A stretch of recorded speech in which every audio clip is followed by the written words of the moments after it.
शिवसेनेसोबतची युती तुटल्यानंतर भाजपने 2.5 वर्षांचा काळ कसाबसा काढला। त्यानंतर एकनाथ शिंदे यांच्या मदतीने पुन्हा एकदा शिवसेनेसोबत असलेली आपली युती कायम केली, तर राज ठाकरे यांच्याशी जवळीक साधली। मागील काही काळात देवेंद्र फडणवीस व राज ठाकरे यांच्यामधील मैत्री देखील मोठ्या प्रमाणात दिसून आली, ज्यातून महाराष्ट्र भाजपला कुठे ना कुठेतरी त्यांच्यासोबत ठाकरे हवे आहेतच असे दिसून येतंय।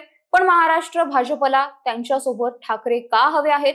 शिंदे सोबत असताना देखील भाजपाकडून ठाकरे कुटुंबातील राज ठाकरे यांच्याशी जवळीक साधण्याचा का प्रयत्न केला जातोय, तेच जाणून घेऊयात आजच्या या व्हिडिओमधून। नमस्कार, मी श्रेया आणि तुम्ही पाहताय महाराष्ट्र कट्टा। राज ठाकरे आणि आमचे विचार मिळते जुळते आहेत असं वक्तव्य भाजपचे प्रदेशाध्यक्ष चंद्रशेखर बावनकुळे यांनी केलं, तर राज ठाकरेंना सरकार सोबत ठेवण्यात निश्चितच आम्हाला स्वारस्य आहे अशी प्रतिक्रिया देवेंद्र फडणवीस यांनी एका मुलाखती दरम्यान दिली।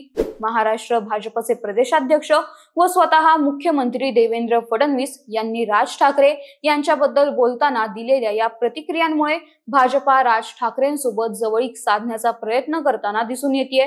तसं पाहिलं तर शिवसेना शिंदे गट सध्या महायुती सरकारमधील मित्रपक्ष आहे, पण असं असून देखील भाजपाकडून ठाकरेंना सोबत ठेवण्याचा प्रयत्न केला जातोय। 2019 ला युती तोडत उद्धव ठाकरे काँग्रेस व राष्ट्रवादी काँग्रेस सोबत गेल्यानंतर इन बिन 2.5 वर्षाच्या काळातच शिवसेनेमध्ये फूट पाडत एकनाथ शिंदे यांना सोबत घेत महायुती सरकारची स्थापना झाली। पण असं असून सुद्धा भाजपाकडून या पूर्ण काळात राज ठाकरे यांच्याशी जवळीक साधण्याचा प्रयत्न झाला। परिणाम स्वरूप लोकसभेला राज ठाकरेंनी भाजपला जाहीर पाठिंबा दिला, तसेच विधानसभेवेळी देखील जिथे जिथे भाजपच्या उमेदवाराविरोधात मनसेचे उमेदवार आहेत तिथे तिथे मैत्रीपूर्ण लढत होईल असे देवेंद्र फडणवीस म्हणाले होते।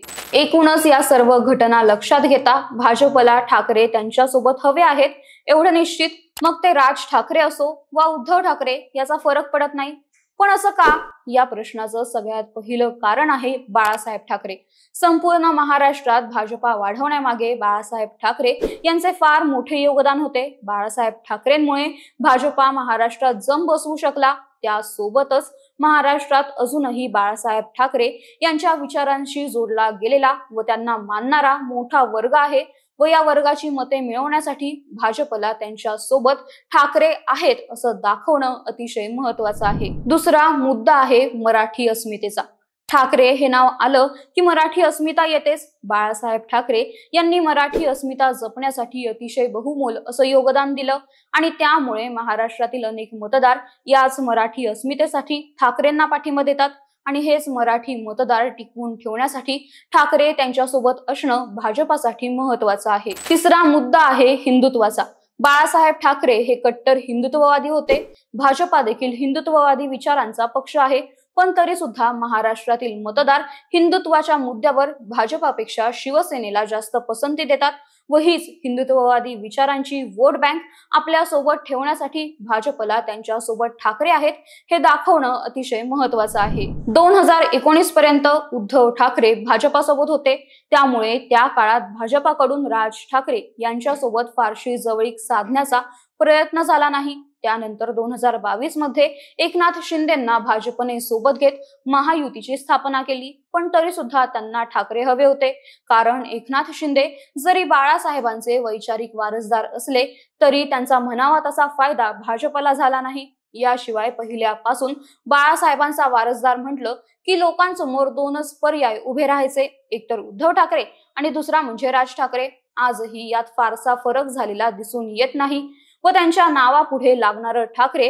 हे फक्त एक आडनाव नाही, तर ती त्यांची ओळख आहे जी त्यांना आपसुकच बाळासाहेब ठाकरेंसोबत जोडते। म्हणूनच एकनाथ शिंदे सोबत असताना देखील भाजपला राज ठाकरे किंवा उद्धव ठाकरे यांच्यामधील कोणतेही एक ठाकरे त्यांच्यासोबत हवे आहेत, जेणेकरून मराठी अस्मिता जपणारे, हिंदुत्ववादी विचारांचे व बाळासाहेबांच्या विचारांशी पाईक असलेले मतदार भाजपासोबत राहतील। म्हणूनच उद्धव ठाकरे यांच्यासोबत असलेली युती तुटल्यानंतर भाजपाकडून राज ठाकरे यांच्याशी जवळीक साधण्याचा प्रयत्न केला जातोय असं मत अनेक राजकीय विश्लेषक व्यक्त करतात। तर यावर तुम्हाला काय वाटतं? खरंच ठाकरेंचं सोबत असणं भाजपच्या अस्तित्वासाठी महत्त्वाचं आहे का? ते आम्हाला कमेंट करून नक्की सांगा आणि या व्हिडिओला लाईक, शेअर आणि महाराष्ट्र कट्टा या आमच्या YouTube चॅनलला सबस्क्राईब करायला विसरू नका. धन्यवाद.